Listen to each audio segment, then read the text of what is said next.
You are tuned in to Iggy's Fantasy and Betty, the podcast that puts trophies on your mantle and money in your pocket. Now, your host, coming to you high from the Rocky Mountains, IDP Iggy.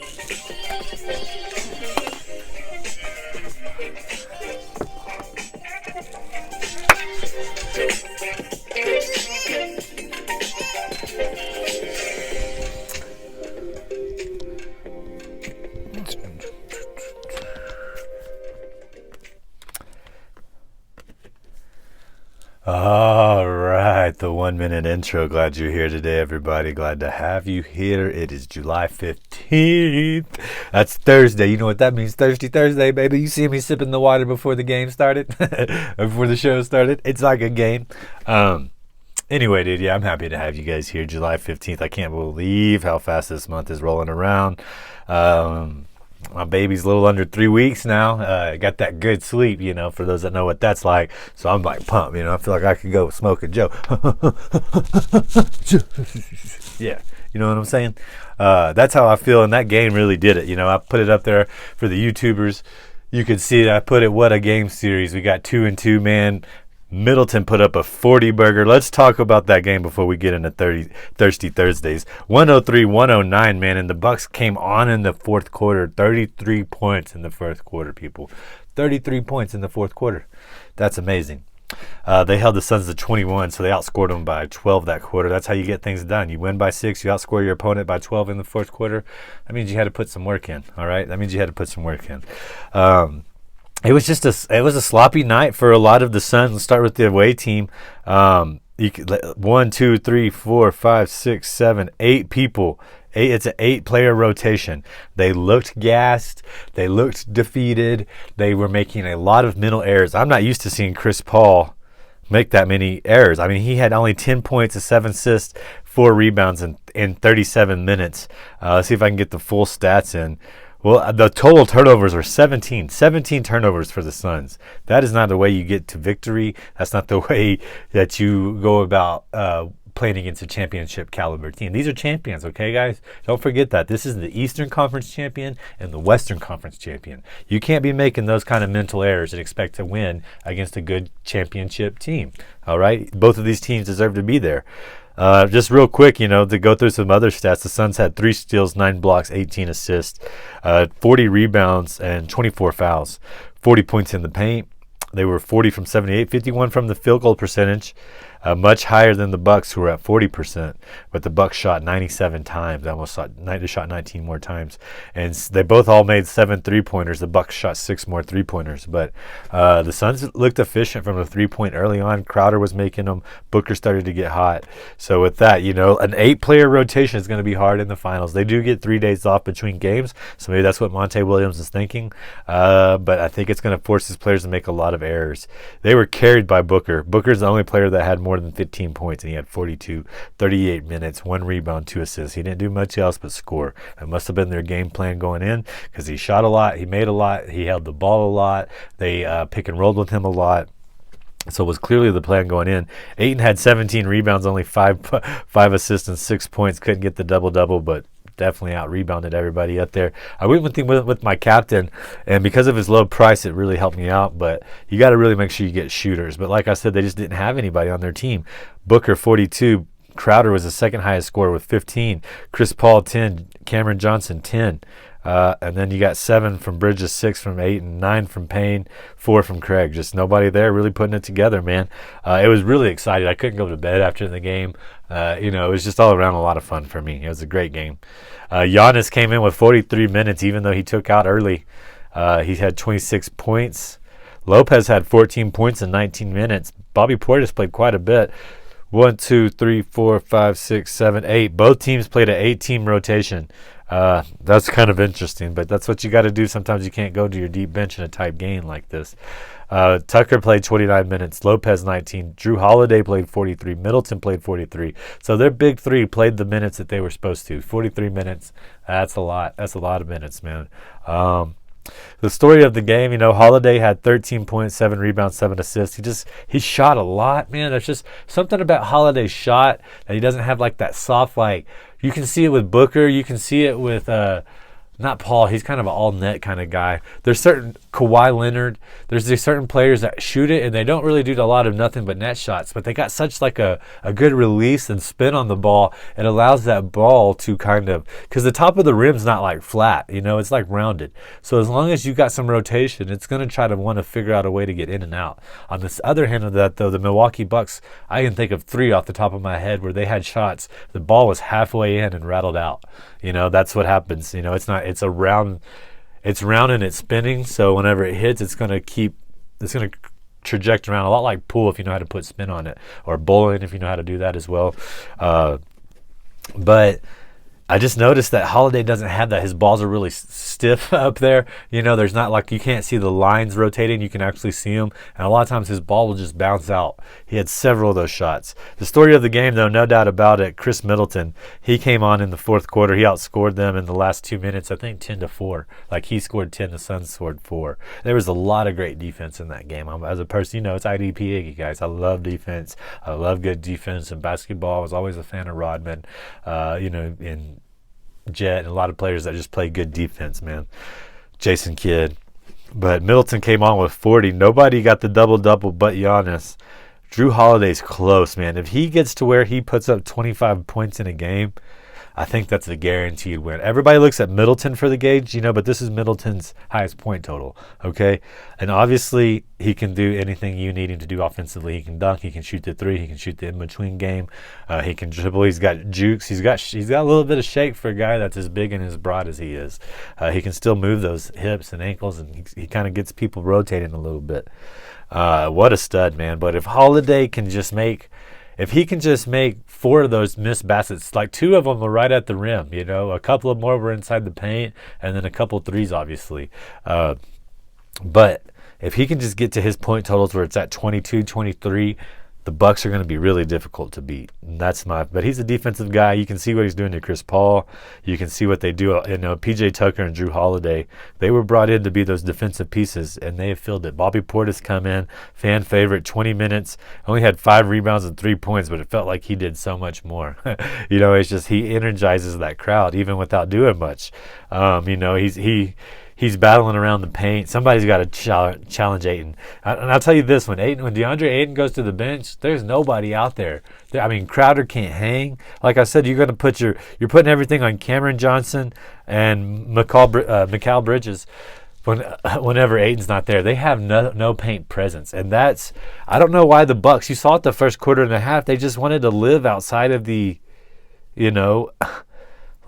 outside of the paint and shoot low percentage shots and not penetrate. I don't know if they were tired. I don't know if they were tight. Middleton came out sweaty, and you can see that. It's like I told you guys before, George Foreman always said, hey, he's coming out. He's got some wet. He's got that coat to him. He's loose. He said if a boxer always came out not sweaty, not loose, they're not going to be loose. It's going to take them 4 or 5 rounds to get there. And he said that was always whenever he knew he had to end it quick.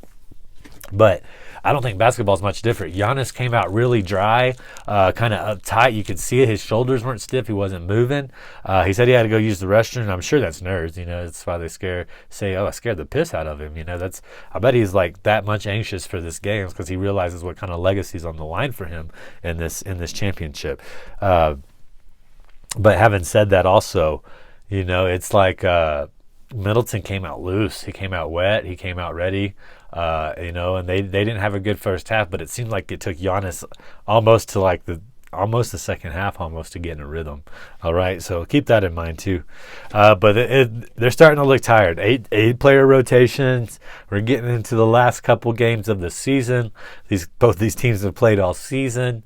Off of a short the Phoenix was in the bubble. They didn't go to the playoffs. The Bucks got beat by the Heat in the playoffs, but they were still in the bubble, so they no team has just had an opportunity just to be maximum rest. I will say this, the Suns are healthy. People will forgot that the Bucks have lost a starter. That's pretty important news. When you lose a starter in the playoffs, they lost him in the week in the round 1. Devakincio. I can't pronounce his name really that well. You guys have got that figured out by now. But That's big news. And Connaughton's been stepping up. Tucker's been stepping up because he was a big part of their success in the season.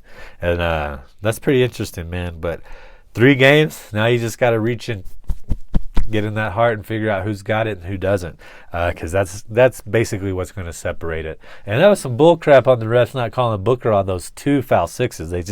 They want to keep their superstars in the game. It's something the NBA kind of, I'm sure, hits the officials with and hits others with. It's part of it. Alrighty, guys, let's move on. Today is Thirsty Thursdays.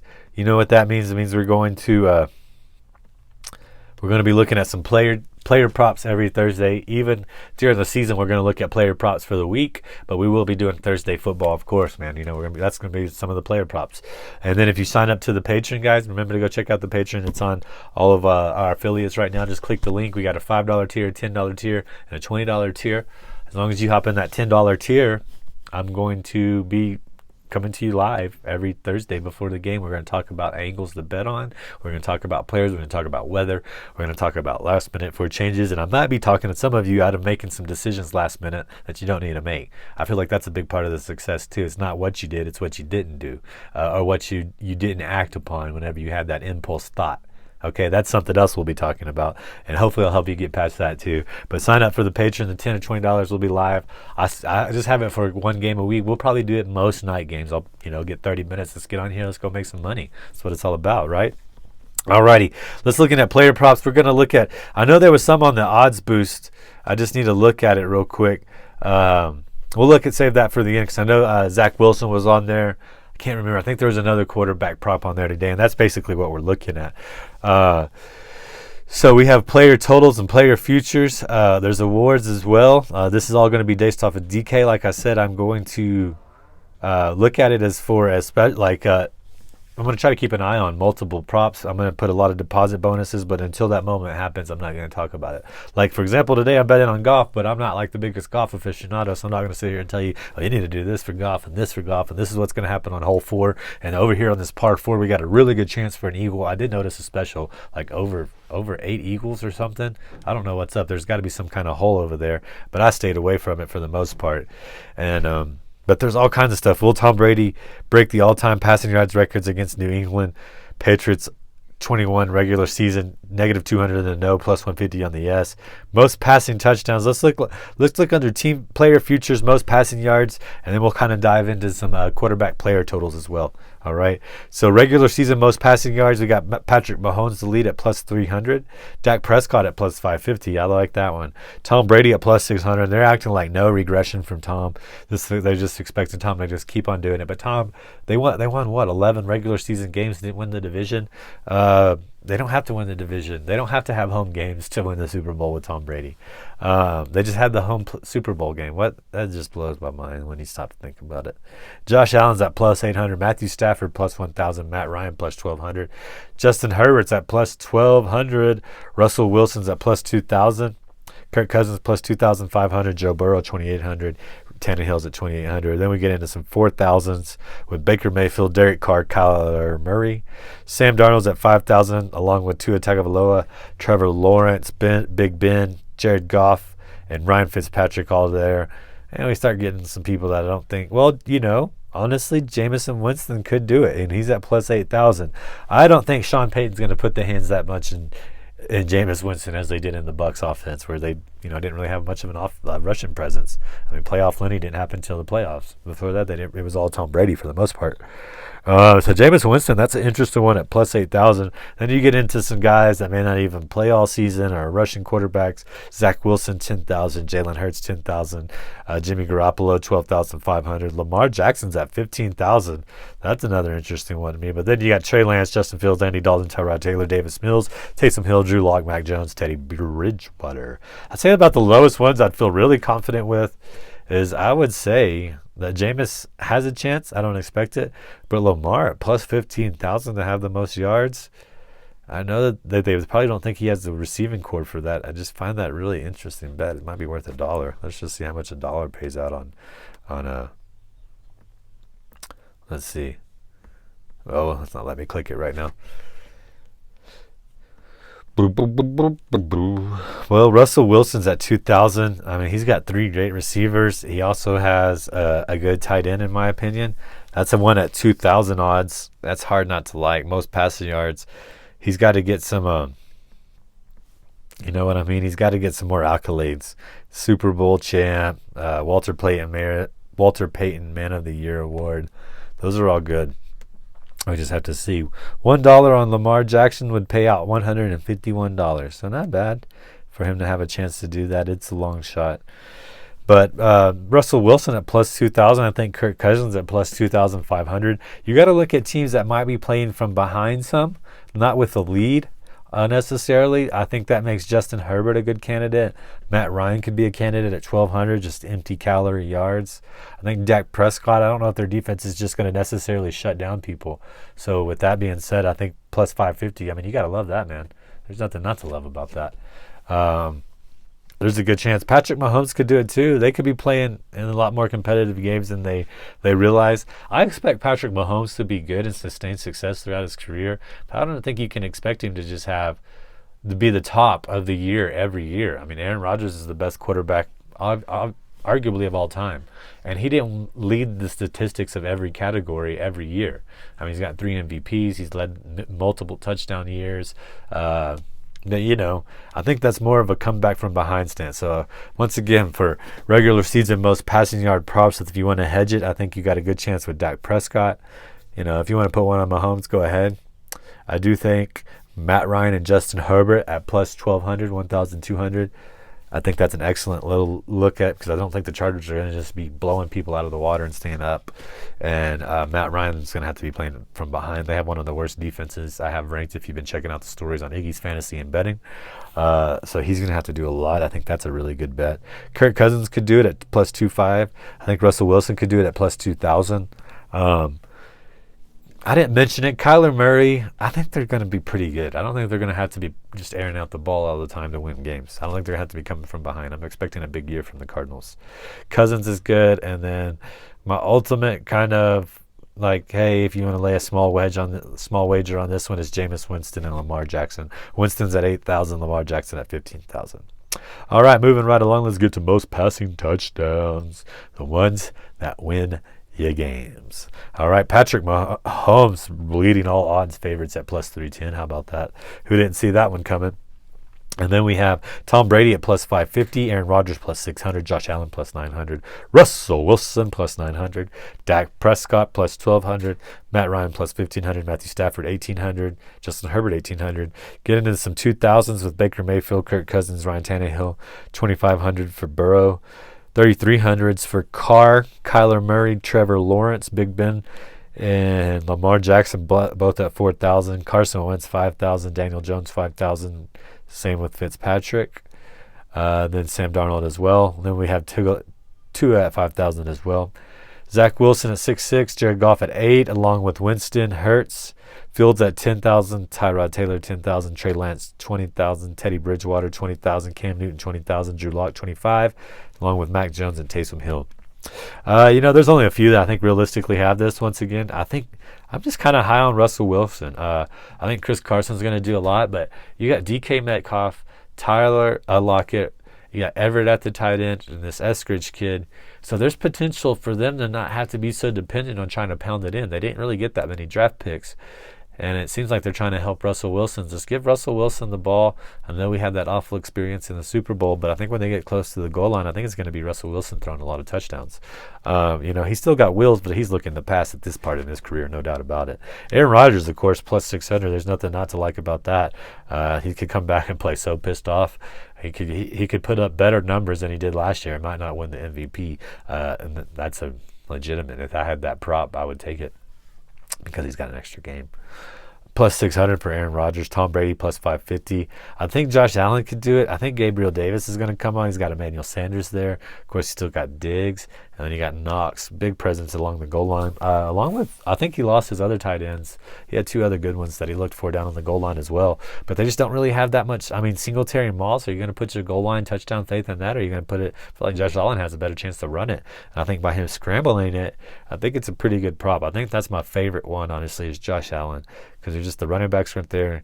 It's kind of why I was leaning with Russell Wilson. Chris Carson just can't seem to stay healthy. But at the same time, you got Josh Allen, who doesn't have 2 great running backs. Not as good as Chris Carson. I think they're great. I think they're good. Singletary and Moss. I think they're worth rostering for at the right pick, But having said that, I don't really see somebody coming away with it. Maybe I'm being a little high on Justin Herbert, but he's got Cook, he's got Williams, he's got Keenan Allen. I mean, there's just height, and then Austin Eckler out of the backfield. I think Justin Herbert is a very good option for both of these at plus 1,800, So I'm going to narrow it down to about 3 picks for you. Justin Herbert at plus 1,800 I think is a good choice. Aaron Rodgers at plus 600 I think is a good choice. Josh Allen at plus 900 is probably my favorite. It's probably where I'm going to lay my wager on Josh Allen to have the most passing touchdowns, plus 900. If you want to hedge them, go with those other 3. All right? Okay, let's go ahead and look into some player totals. Sticking with the quarterback. It's very interesting, very key piece. Really can't have more than that. So we go through, I'm just going to scroll through and look at who has the highest line for passing touchdowns in the 21-22 season. All right. It's not too bad right now. You do have, looks like, first one I see is Dak Prescott set at 32.5. We scroll down. Josh Allen set at 34.5 without even looking at the line. I told you guys Josh Allen would be a nice one to have there. And then let's see. Matthew Stafford, 29.5. Along with Matt Ryan. Ooh, Patrick Mahomes. His line is set at 39.5 touchdown passes. My God almighty. So, I mean, that's what the bookies are telling you. Russell Wilson, 33.5. I told you that. And between Justin Herbert's is only at 28.5. Maybe they're saying their offensive line's not good enough to do that, which is a very important piece of any betting, any fantasy strategy. How's their offensive line? Let's take a look. Russell Wilson, Ryan Fitzpatrick's 23, Tannehill 28, Brady's at 36.5 with the second one. So they are being consistent with their touchdown leader bet and their over-under on it. Let's see, Zach Wilson 21.5 on the over, even both ways. Let's see, let's look at a quarterback that could go either way. Ryan Tannehill 28.5, pretty high line. All he's got to do is just throw it up for Julio, keep it high. Touchdown. All he's got to do is give it to A.J. Brown. Let him do whatever. Let him run people over. Let him run past people. Let him high point it. That could be pretty lethal. And I think Reynolds, people forget how tall Reynolds is. I had him for at least one roster position in the playoffs. And he had a decent game, like 30 yards, touchdown, something like that. And he was competing with Woods and Kupp. And he'll be competing out here as well, but they signed that man to a contract. And he's a very tall guy. I think Ryan Tannehill has potential to go over. The bookies are kind of leaning on the over as well because it's at negative 120 compared to the negative 110 of 28.5 for Tannehill, guys. Russell Wilson, I've been talking about him. Let's go ahead and do it. Same lines, 33. Negative 120 on the under, actually, of 33.5, and 33.5, negative 110 on the over. So they feel like he may not get there. I just feel like Russell Wilson has too many options. I feel like they're going to ask him to do a lot. I feel like they're going to do the same strategy they always do. Play 2.5 quarters of ground and pound, stick around, and then ask Russell Wilson to bail him out. That's just kind of been the formula for a long time. Patrick Mahomes at 39.5 has the highest line. The under is at negative 140. So if you think he's got 40 touchdowns, do it because he's at plus 110. You got a plus 10. You got a positive boost, more than doubling your odds. If you think he's getting to 40, I think somebody has to with 17 games. And Patrick Mahomes could be a good candidate to that. That could be a good angle. If you can allow a website to stack them, maybe you can get ready to stack that over because no matter what, you're going to have good odds with it. Lamar Jackson set at 25.5. Pretty low passing touchdown line. Negative 120 to go under that. Negative 110 to go over that. I think it's very interesting. I think they're going to ask him not to run as much. They want to keep that guy around for 12, 13 years. Kyler Murray's is at 25.5 too. His under 25.5 though is at plus 110. I think they're right. They have the over at negative 130. I think he's going to achieve that. AJ Green, Nuke, Kirk. Who else did they pick up? Somebody else. Oh, the rookie. I can't think of his name right now. And then you have Drake out the backfield. Or excuse me, Connor out the backfield. So I'm just, he's a big guy, but I don't know that he's a great goal line guy. Let's see who else we want to talk. Justin Herbert, I told you guys 28.5. His over is at -120. His under is -110. I think he's going to go over that pretty easily. There's just too many over there. There's too many good receivers, and Keenan Allen out of the backfield, that's another threat. He's not really the best goal line per se person. So I think that's a very safe bet. So if you wanted to do over with Justin Herbert and over with Patrick Mahomes, I think he's going to get 40 maybe. And then Josh Allen, 34.5 is a pretty high line, but his over and his unders at the same, and I think he can go over that. I think he's going to get closer to 40 as well.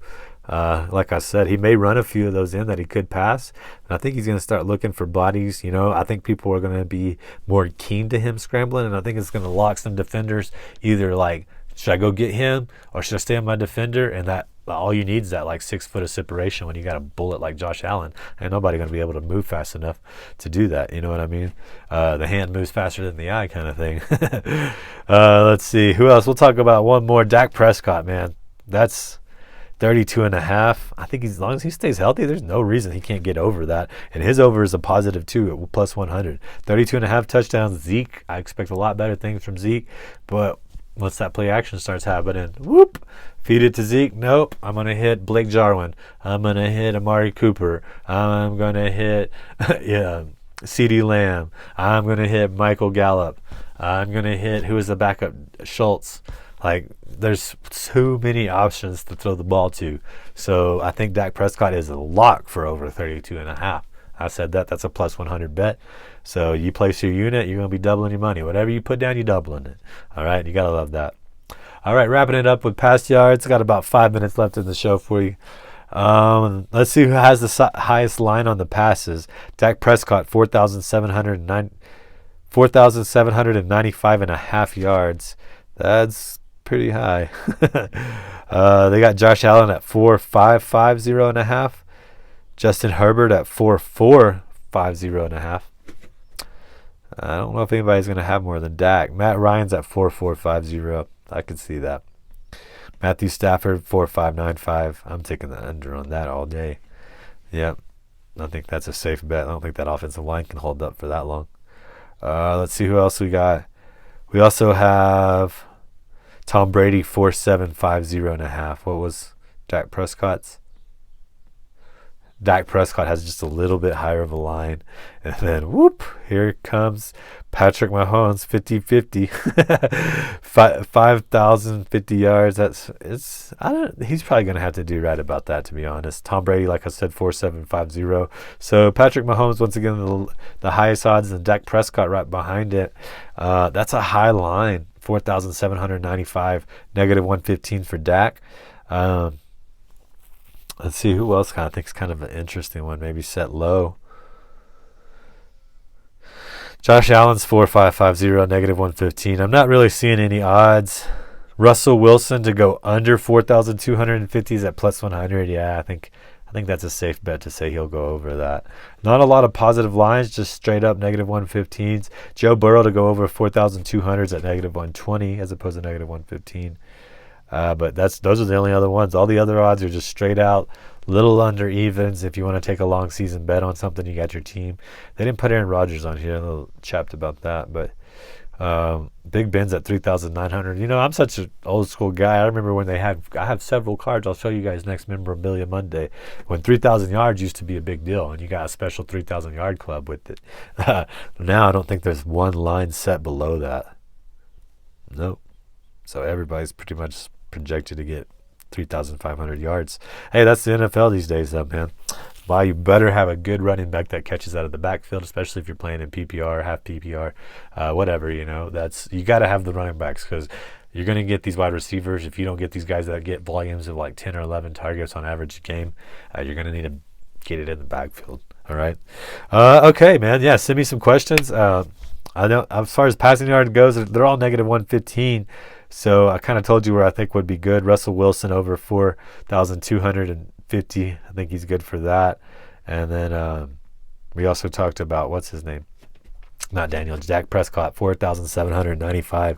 It's the second highest line, but I kind of think this is going to be Dak's year. I think he's either going to be in talks for comeback player of the year or MVP or, something along those lines, because he's been way too special.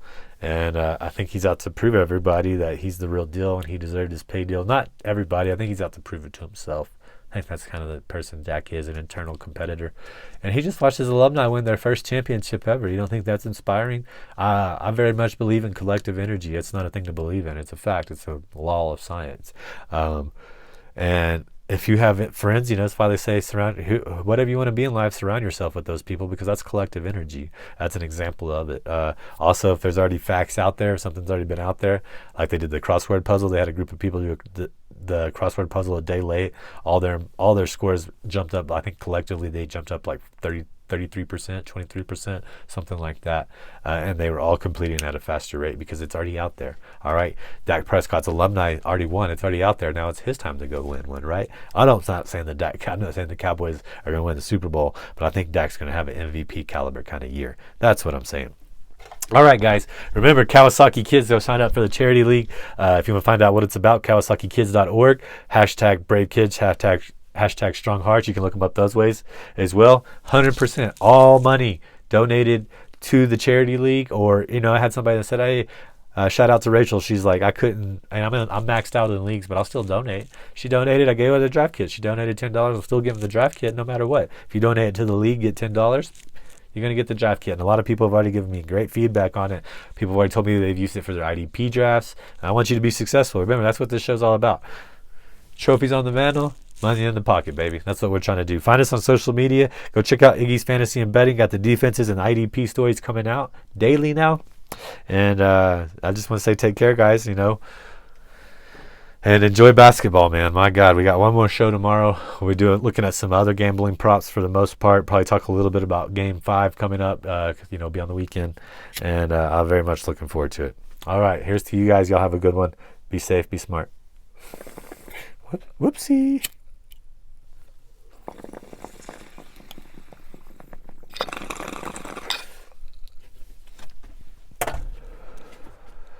All right. Take care out there, everybody.